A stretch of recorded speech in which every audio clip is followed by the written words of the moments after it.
Much of the footage you're about to see was smuggled out of Nigeria at great personal risk. This video is edited for length from two fine films made by Catma Films called Delta Force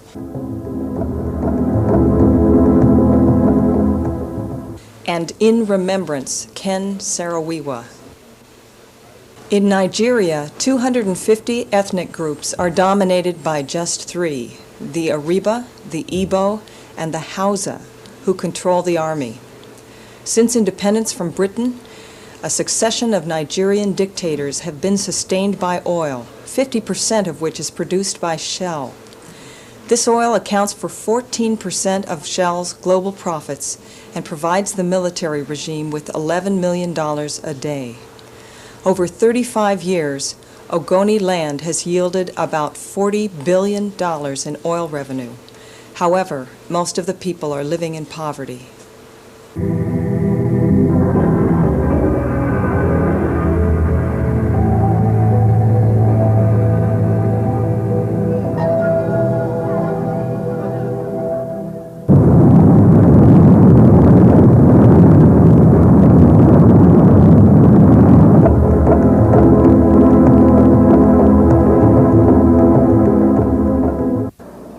Even though I was young, I could see that nothing was coming to the Ogoni people from the oil.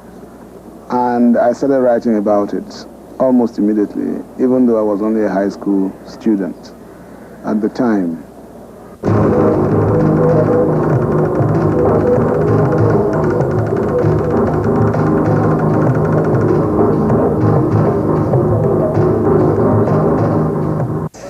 This spill has been going on for the last 6 weeks. This sort of pollution, to live with it in an area where land is in very high demand, is completely destructive of the community.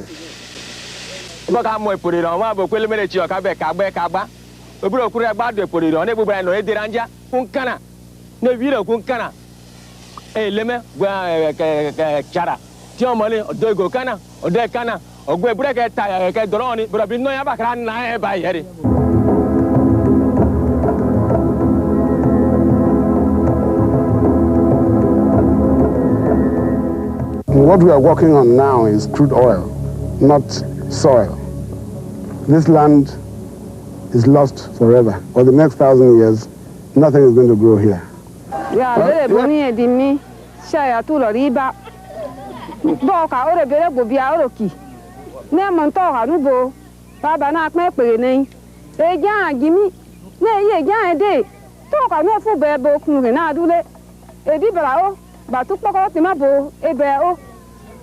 In Ogoni, we had the leadership in the person of Ken, who motivated the people. We had the organization like MOSOP that was the first of its kind in that part of the world, grassroots democracy, trying to mobilize all segments of the people.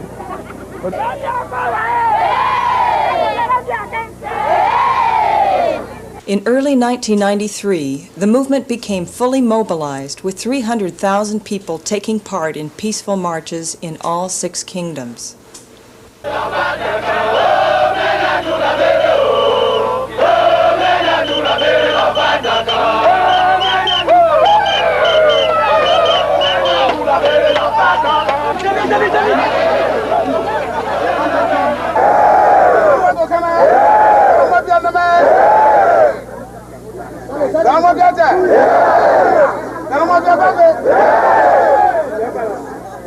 The United Nations recognizes the rights of all the world's indigenous people.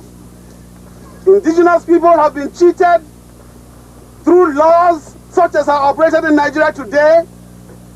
We are going to demand our rights peacefully, non-violently, and we shall win.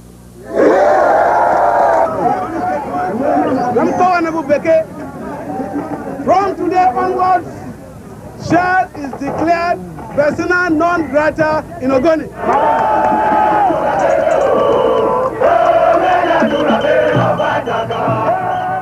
For the first time, peaceful protests forced Shell out of the area. A tiny ethnic group had defied the largest army in Africa and one of the biggest companies in the world.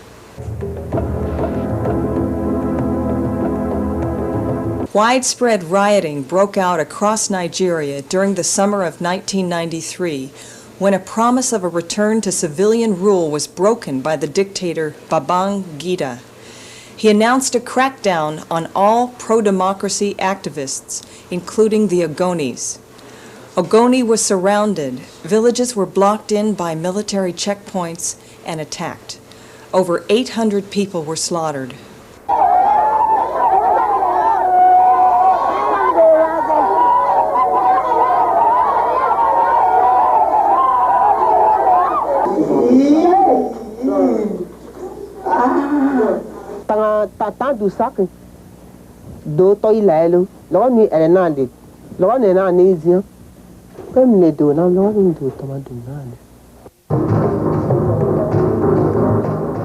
In the autumn of 1993, there were further brutal attacks on 10 Ogoni villages, which resulted in the deaths of 750 people and left 30,000 homeless.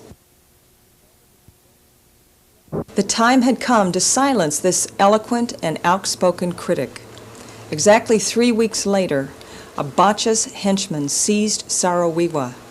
4 prominent Ogoni chiefs had been murdered in an alleged mob riot and burned to death in this car. One victim was a relative of Saro Wiwa. The military accused Saro Wiwa of inciting the attack, even though security agents had prevented him from entering Ogoni land earlier that day. Ken Saro-Wiwa and 14 colleagues were held without charge for 9 months in a military camp under appalling conditions. The trial finally began in February of 1995.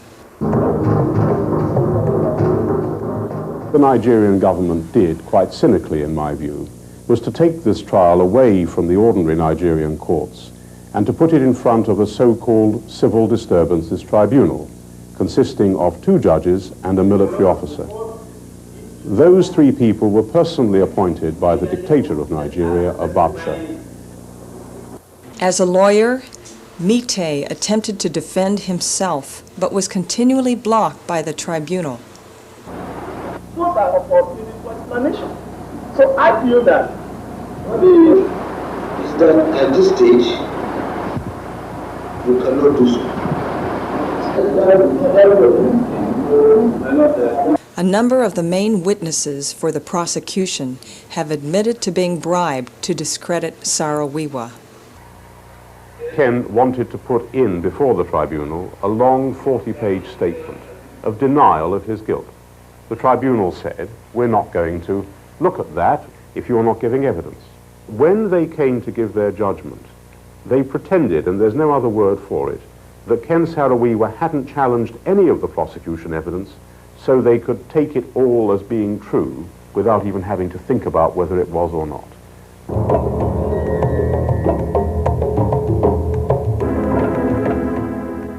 Despite Shell's efforts, during the summer, protests intensified.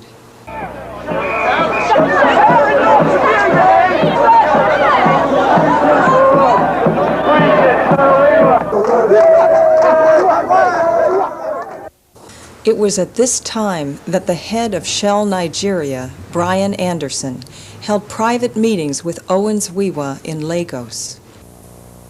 And I asked him again about my brother and the other detainees for their freedom. And he said that it would be difficult to get their release, but not impossible. He said that he needs some goodwill from the Ogoni people, from Masop, for that to happen. So I asked him what was the goodwill. He asked that we should call off the international campaign.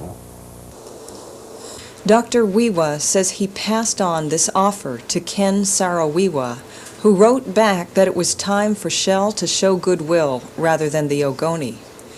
No possibility whatsoever that I or Mossad could ever have planned any such action. And I will forever vow it, no matter what any forum decides upon. I appeal to you, my Lord, for only one thing.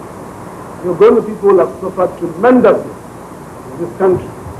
They have made tremendous contributions to this country. Niger Delta itself is in serious trouble. We need every assistance that we can get. On the 31st of October, the Ogoni 9 were found guilty and sentenced to death. Despite worldwide appeals for clemency, on November the 10th, 1995, Ken Saro-Wiwa and the 8 other Ogonis were taken to Port Harcourt Prison and hanged by the neck.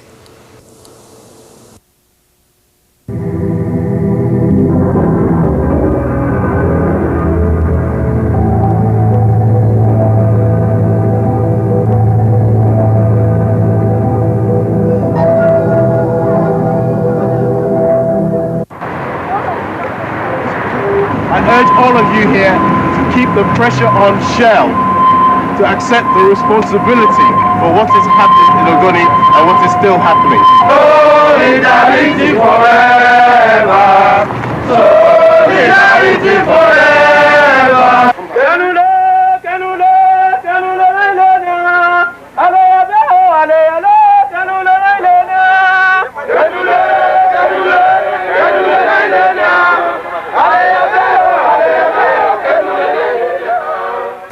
thing that always gladdens one's heart is the spirit, the irrepressible spirit of the Ogoni people, to continue to believe in this struggle in spite of all odds.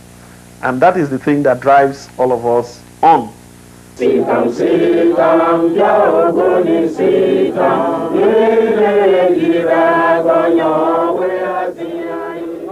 The struggle itself is about hope. If I didn't think that there was hope in the future, I would not be fighting. I would not be encouraging anybody to struggle the way we are doing now. Yes, there must be hope. It's a rich land. It's well blessed. If we can get the oppressors out of the way, if we can get those practicing double standards out of the way, if we can get the pollution to stop, I am sure that Ogoni will be a happy land.